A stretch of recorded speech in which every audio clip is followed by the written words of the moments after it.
विमल बहुत परेशान था। उसे समझ में नहीं आ रहा था कि वो इस परिस्थिति से कैसे निपटे। वो अपनी माँ को बहुत चाहता था, किंतु उसकी पत्नी और बच्चे उसकी माँ से बहुत दूर भागते थे, क्योंकि उसकी माँ की एक आंख नहीं थी। साथ ही उसकी कमर भी 90 अंश पर झुकी थी।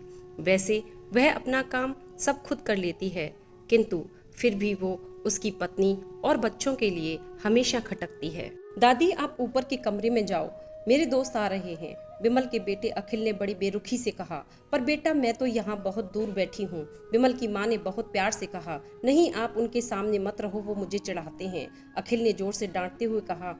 क्या हुआ अखिल, क्यों चिल्ला रहे हो? विमल की पत्नी कामनी ने किचन से ही आवाज लगाई। देखो ना माई, ये दादी यहीं ड्राइंग रूम में बैठी हैं, मेरे दोस्त आ रहे हैं, अखिल ने शिकायत भरे लहजे में कहा। माँ जी, आप ऊपर चली जाओ, क्यों हम लोगों को लजवाती हो? कामनी ने बेटे को पक्ष लेते हुए कहा। बेचारी सरस्वती चुपचाप उठकर जीने के सहारे ऊपर जाने लगी। कमर झुकी होने के कारण उन्हें ऊपर चढ़ने में बहुत परेशानी हो रही थी, किंतु वो पूरी ताकत से ऊपर के एक अकेले कोने वाले कमरे में जाकर बैठ गई।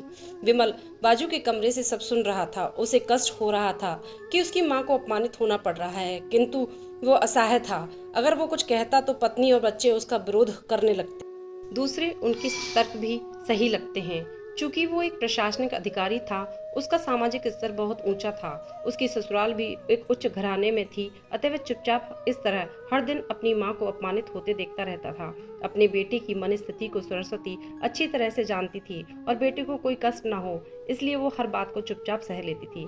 विमल बहुत उदास रहने लगा। एक तरफ परिवार और सामाजिक स्तर पर जीने की प्रतिबद्धता थी, तो दूसरी ओर माँ। आखिर माँ से अपने बेटे की यह हालत देखी नहीं गई। एक दिन उसने अपने बेटे से कहा, विमल, बहुत दिन हो गए हैं, मैं अपने गांव जाना चाहती हूँ, मुझे वहाँ पहुँचा दो, मेरा यहाँ मन नहीं लगता रहा। किंतु माँ, वहाँ तो कोई नहीं है, तुम्हारी देखभाल कौन करेगा? विमल ने आश्चर्य से पूछा।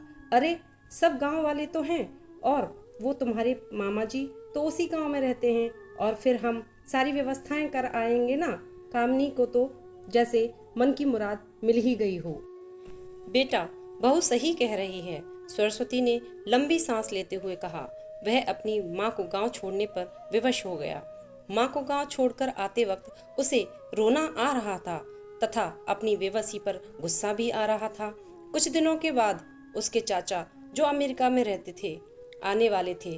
पूरा परिवार और आस पड़ोस बहुत उत्साहित था। अमेरिका से विमल के डॉक्टर चाचा आ रहे थे। डॉक्टर रमेश ने जैसे ही घर में कदम रखा, सबने मिलकर बहुत उत्साह से उनका स्वागत किया। क्यों विमल, भाभी नहीं दिख रही, कहाँ हैं?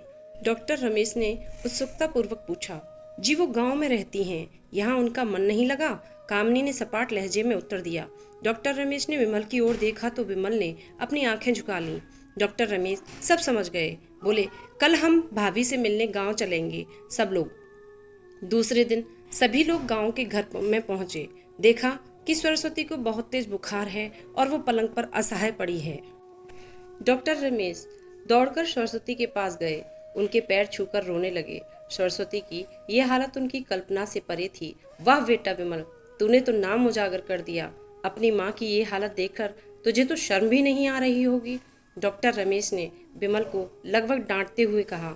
नहीं देवर जी, विमल का इसमें कोई दोष नहीं है, मैं खुद गांव आई थी। सरस्वती ने अपने बेटे का बचाव किया। आप चुप रहो। क्यों बहू, तुम्हें अपनी सास की क्रूरता पसंद नहीं है? समाज में तुम्हें नीचा देखना पड़ता है ना? डॉक्टर रमेश ने कामनी की ओर व्यंग से देखा। कामनी निरुत्तर होकर विमल की ओर देखने लगी।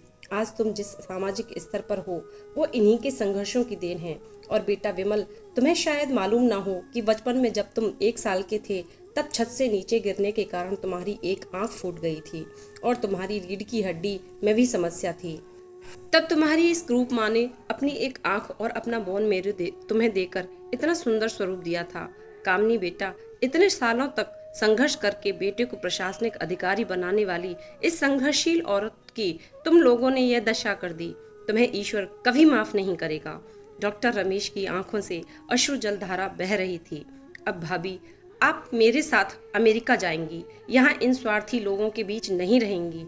डॉक्टर रमेश ने सरस्वती से कहा।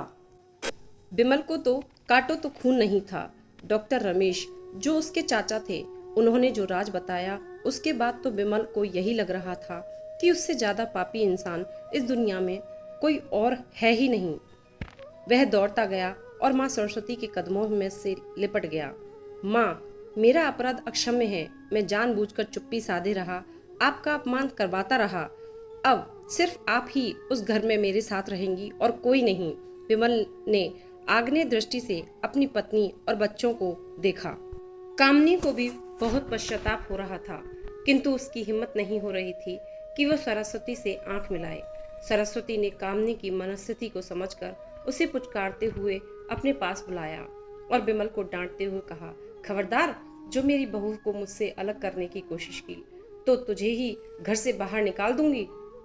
कामनी और बच्चों ने सरस्वती के पैर पड़ते हुए अपने व्यवहार पर माफी मांगी और माँ के हृदय ने सबको माफ कर दिया। प्रिय दोस्तों, अगर आपको मेरी कहानी, मेरी जुबानी अच्छी लगी हो तो प्लीज़ लाइक, शेयर, सब्सक्राइब ज़रूर करें।